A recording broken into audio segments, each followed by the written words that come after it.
নমস্কার, আমি সুজাতার রান্নাঘরে সবাইকে জানাই স্বাগত।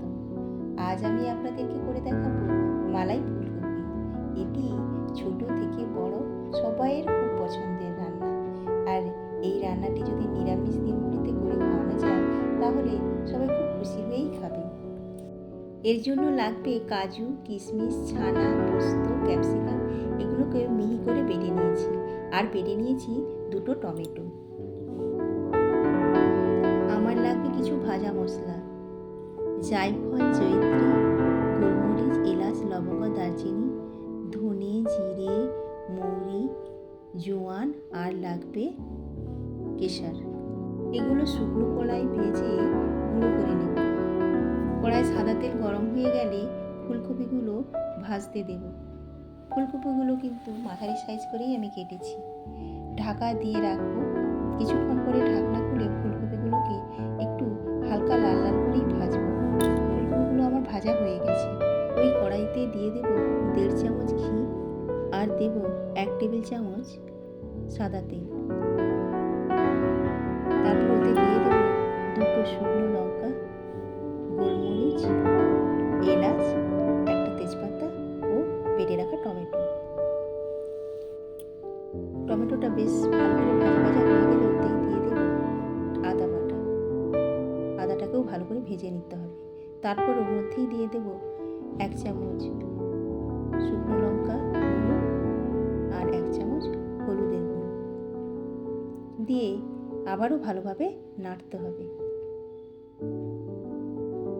এবার ওর মধ্যে দিয়ে দেব আগে থেকে বেটে রাখা মশলাগুলো। এই মশলাটা দিয়েও ভালোভাবে কষাতে হবে। ভালো করে নেড়ে নেড়ে ঢাকা চাপা দিয়ে এই মশলাটা কষাতে হবে।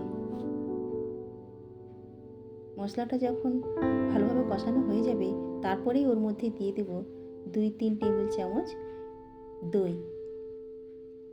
দই দিয়েও হালকা আঁচে কিছুক্ষণ সময় নিয়ে এই মশলাটাকে আবারও কষাতে হবে। দেখুন মশলাটা থেকে প্রায় তেল ছেড়ে ছেড়ে চলে আসছে। এইভাবে খানিকক্ষণ ধরেই আমাদের এই পুরো রান্নাটিকে করতে হবে। এরপরে দেব পরিমাণ মতো চিনি। তারপরে আবারও ঢাকা দিয়ে আবারও কিছুক্ষণ কষাতে হবে। কষানো প্রায় হয়ে গেছে। এবার এতে দিয়ে দেব ভেজে রাখা ফুলকপিগুলো। ফুলকপিগুলো দিয়ে একটু বেশ ভালো করে নাড়াচাড়া করতে হবে।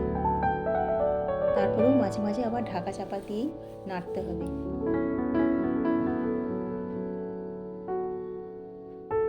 দেখুন এবার তেলগুলো সব ছেড়ে আসছে ফুলকপির গা থেকে। এইভাবে পুরো রান্নাটি আমাদের করে নিতে হবে। এবার এর মধ্যে দিয়ে দেব গরম জল।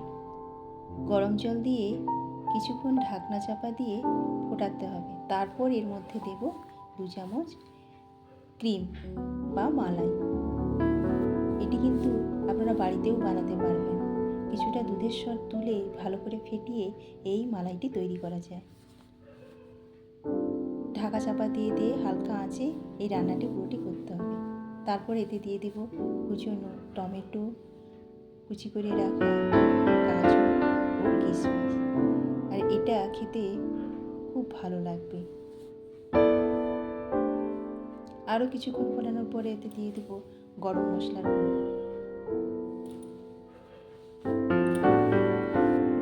আবারও কিছুক্ষণ ঢাকনা চাপা দিয়ে ফোটাতে হবে।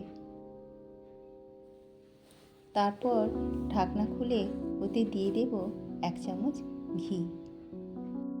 তৈরি হয়ে গেল আমার আজকের রান্না মালাই ফুলকপি।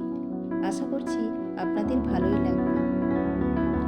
বন্ধুরা বাড়িতে অবশ্যই ট্রাই করবেন। দেখেই বুঝতে পেরেছেন রান্নাটি কত লোভনীয়। আর বাকিটা খাওয়ার পরেই বুঝতে পারবেন। সবাই ভালো থাকুন। নমস্কার।